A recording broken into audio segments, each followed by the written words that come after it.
Oi, pessoal. Pessoal, então esse tema aqui de hoje é um tema bem específico e bastante novo, né? Com algumas mudanças de mercado, com algumas necessidades que vieram, a gente acabou, os fabricantes acabaram implementando algumas tecnologias alternativas que são muito interessantes quando a gente consegue colocar eles no lugar certo, que são esses detectores que a gente também chama de não convencionais, né? Então nessa live aqui a gente vai abordar isso. Tem uns recadinhos que eu preciso deixar aqui para vocês. Queria dizer que a TZF, né, a gente faz esses vídeos para conversar, para ficar mais perto de vocês, para passar informação. E a TZF, desde o ano passado, a gente vem implementando e vislumbrando um atendimento do modo remoto, né? A gente conseguiu estabelecer uma experiência para os nossos clientes nesse sentido, né? Com uma redução de custo de transporte, de traslado muito interessante, né? Com a surpresinha de todo mundo, né, da pandemia, a gente antecipou esse projeto. Hoje virou uma necessidade, né? E quem estiver interessado para aproveitar essa evolução, né? Que agora acredito que seja uma grande oportunidade. Quem quiser saber mais detalhes a respeito de como é esse formato de atendimento, por favor, mandem algum dos canais que nós temos. Temos o WhatsApp, temos o site, temos os directs aqui, tá? Podem ficar muito à vontade para fazer alguma pergunta a respeito desse formato. Então, essa semana, nós escolhemos o patinho feio dos patinhos feios dos detectores não convencionais, certo? Eu falo que tem um grupinho que são detectores que o pessoal ainda tem um pouco de receio, tá? O grupinho dos detectores não convencionais, quando a gente fala de HPLC, né, de cromatografia líquida, ou seja, o que não compreende ultravioleta visível, difração, fluorescência, em algumas aplicações, em alguns mercados, até espectrometria de massas. Seja pela complexidade da técnica, seja pelo tempo, seja pela experiência, seja pela logística, tem coisas que são possíveis, mas nem sempre são viáveis. Mas esses carinhas aqui são um grupinho separado. Primeiro, o fluorescência, ele é separado porque ele tem aplicações bem específicas, apesar de trazer bastante sensibilidade para a gente como alternativa, né? Para os cromóforos, né? Dentro do universo de compostos, nós vamos ter os cromóforos e não cromóforos, que a gente chama, né? Os cromóforos absorvem a radiação, tá? A radiação, no caso nossa, ultravioleta, ou absorvem e emitem outro comprimento de onda, que é o caso do fluorescência. Enfim, mas aí o fluorescência está no grupo dos patinhos feios, né? O grupo dos detectores menos usuais, justamente porque ele é muito sensível. Então, se você não vai fazer nenhum hormônio ou controle nesse sentido que exige essa sensibilidade, ou se você vai utilizar uma técnica de derivatização que exige essa sensibilidade, a fluorescência é o cara, né? O índice de refração, que todo mundo ama. Verdade ou mentira? O índice de refração é um detetor que eu brinco que ele é tinhoso, né? Ou seja, você tem que dar o espaço e o tempo dele, certo? E a ideia do índice de refração ele não tem uma sensibilidade muito boa, mas ele tem uma característica de universalidade, né? O fluorescência tem uma característica de seletividade e especificidade, né? Já o índice de refração, universalidade. Bom, e aí o que acontece? No meio desse tumulto, certo? No caso, o índice de refração por algumas questões operacionais, né? De demora, de estabilização, enfim, fase, limitação com gradiente, tem uma série. No meio desse tumulto, chato, muito chato, Rê. Muito. Ainda que tem uns que a fonte mudou para LED, né? Mas eu tenho histórico de clientes que ficam um dia tentando estabilizar, né? Na rotina, aquela loucura. Então é um cara que tem que tomar muito cuidado. E no meio dessa parte dos não convencionais surgiu duas possibilidades no nosso mercado. Uma delas foi o espalhamento de luz, que a gente chama de Light Scattering, que é o ELSD, não é nome de droga, né? É o ELSD. E surgiu uma outra situação, uma outra tecnologia, que a gente chama de Corona CAD. Tá? Corona CAD, na live que eu fiz com o Amadeu, né? A gente até comentou rapidão que era o Corona CAD, mas são dois detectores muito específicos, né?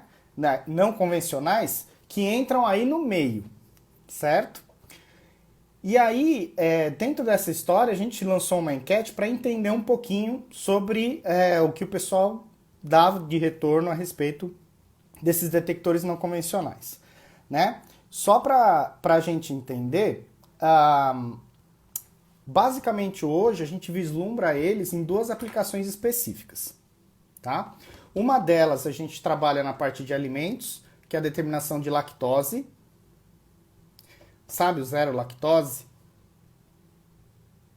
Né? Que não é um produto fit, hein, gente? O pessoal do fit lembra que zero lactose, a lactose não some, ela se transforma, né? Tem a lactase bonitinha que deixa o alimento um pouquinho mais calórico, mas para quem tem intolerância, é sensacional, tá? Então, para essa aplicação na parte de alimentos, e eles abriram um outro espaço muito grande para a parte de produtos de degradação, tá?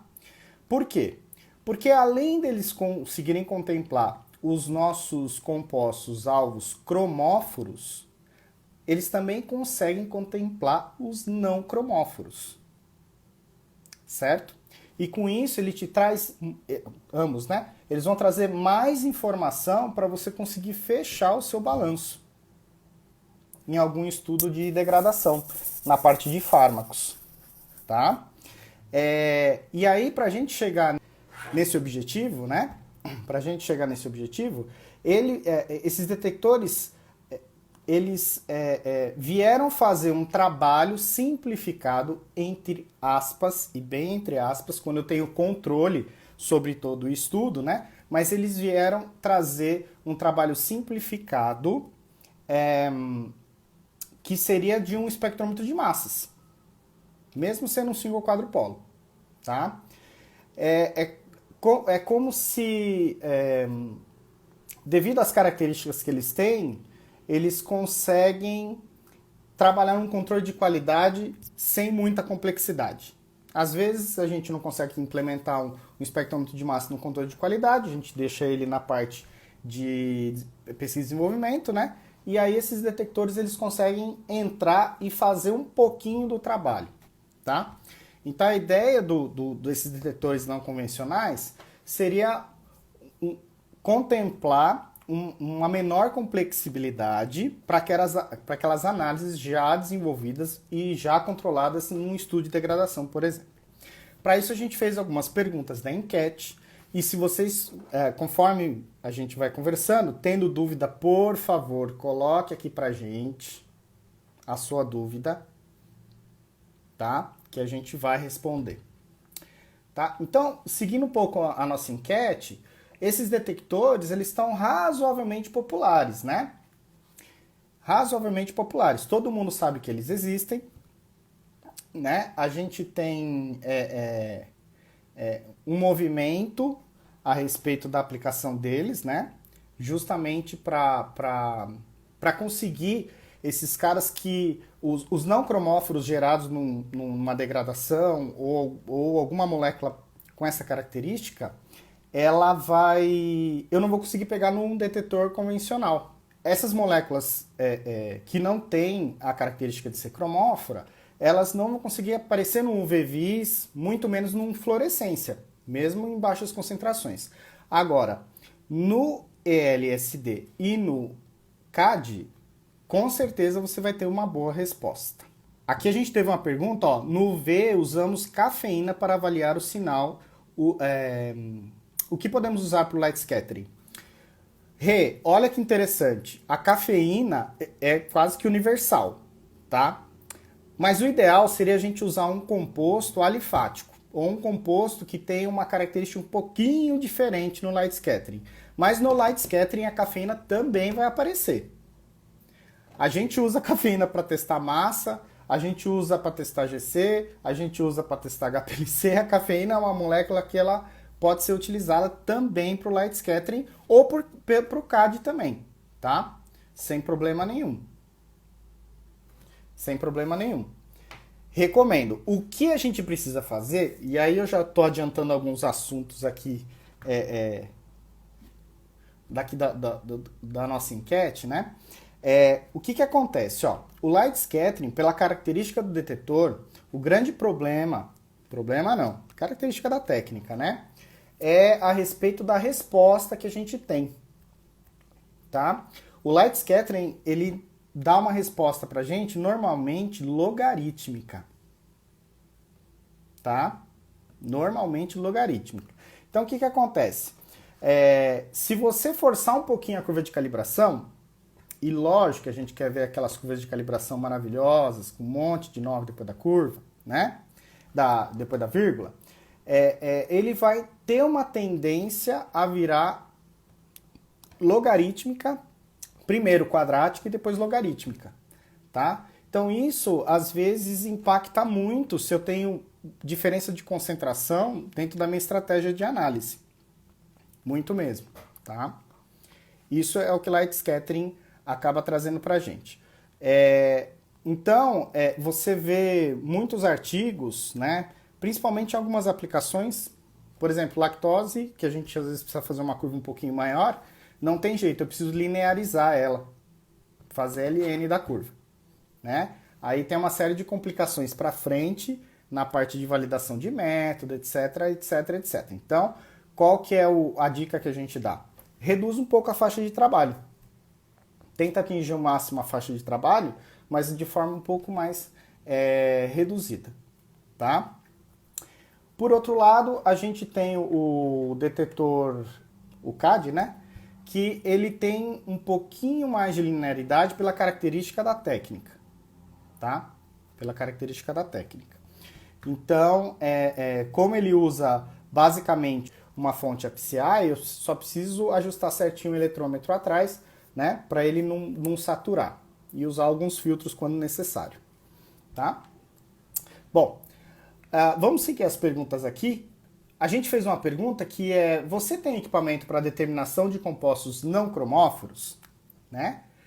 Legal. Nós recebemos uma série de respostas. E aí, retomando, né, a ideia de você ter um equipamento para enxergar compostos não cromóforos vai contemplar o índice de refração, vai contemplar o CAD, o light scattering e o espectrômetro de massa, certo?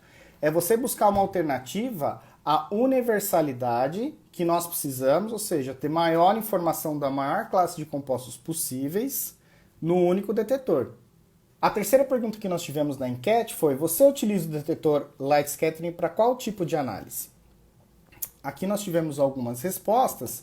Uma delas foi para a parte de fitoterápicos, que eu achei muito legal, justamente porque fitoterápico é uma caixinha de surpresa, né?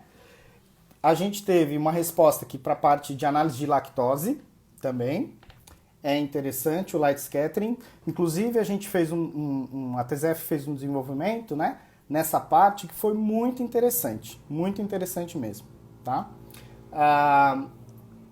O detetor ele teve uma boa resposta, no entanto, o método foi validado. Até tem um órgão aí, que é um órgão oficial, que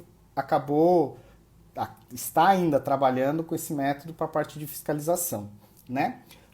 O único ponto de observação para a parte de lactose foi a respeito da matriz, né? No caso de leite, como o preparo ele é um preparo tradicional, algumas proteínas acabam passando, né? E aí no processo de nebulização e evaporação do light scattering, você tem que ter um período de manutenção razoáveis lá, porque sobra um residualzinho, tá? Pela característica da técnica mesmo. Mas mostrou-se uma técnica bem robusta, tá? Depois de bastante amostra que passou, que teve esses pontos, né? Legal. A quarta pergunta que nós fizemos aqui foi: o seu detetor de ELSD possui fonte de LED ou laser? Legal que a maioria aqui comentou que a fonte é de laser. Aqui eu coloco essa questão, tá? Justamente porque existem na parte do light scattering duas fontes e dois approaches, né? Duas abordagens distintas, tá? Uma delas é com LED, tá? Com LED, utiliza uma fonte luminosa um pouquinho mais simples, e os light scatterings tradicionais utilizam aquela fonte luminosa a laser. Pessoal, dependendo da sua aplicação, dependendo do que você está buscando, você não vai sentir nada no final do método, tá? A gente precisa sempre lembrar da balancinha da verdade, né? Que é o compromisso e o benefício, tá? Dependendo da aplicação. Porém, se a gente colocar em termos de especificação, os equipamentos a laser tendem a ter uma linha de base mais estável, certo? Ou seja, se a gente falar um pouquinho de sensibilidade, né? E que sensibilidade, para mim, envolve uma série de coisas. Mas se eu olhar só para isso e falar somente disso, a linha de base mais estável num detetor, numa fonte a laser, vai me trazer uma sensibilidade maior, tá? Então hoje você tem praticamente todos os fornecedores trabalhando com esse tipo de fonte. Isso para análise que a gente comentou aqui, a parte de fármacos e a parte de lactose, né? Existem aplicações de light scattering também para a parte de polímeros, tá? Polímeros aí praticamente unânime a fonte ser de laser, devido às características lá das aplicações, tá? Legal. Aqui o nosso índice deu mais equipamentos a laser mesmo do que LED. A quinta pergunta. Você utiliza o detetor CAD para qual tipo de análise? Bom, agora mudando um pouquinho o foco, né? Quando a gente fala de CAD, a gente sempre vai lembrar da interface do massa, tá?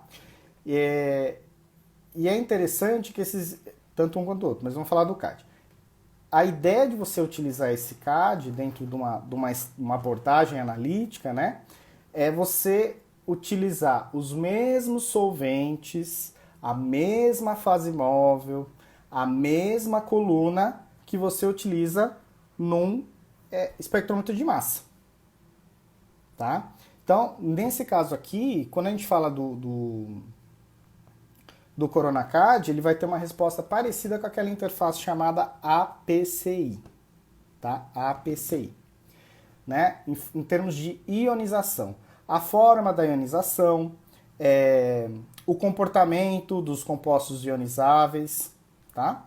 Então, lembre-se que a gente precisa ter esse norte. A única coisa é que no final desse detetor, depois da interface, da nebulização, da agulha Corona, que é um plasma a baixa temperatura, que ioniza o composto que está passando por ele, tá? Que ioniza o composto que está passando por ele. No final, ao invés de eu ter um separador de massa-carga, eu tenho um coletor de cargas, tá?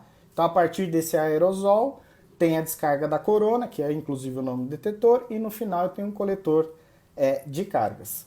Então, é uma excelente opção para lugares ou laboratórios que precisam de menos complexibilidade na rotina, né? E não conseguem adotar um espectrômetro de massa.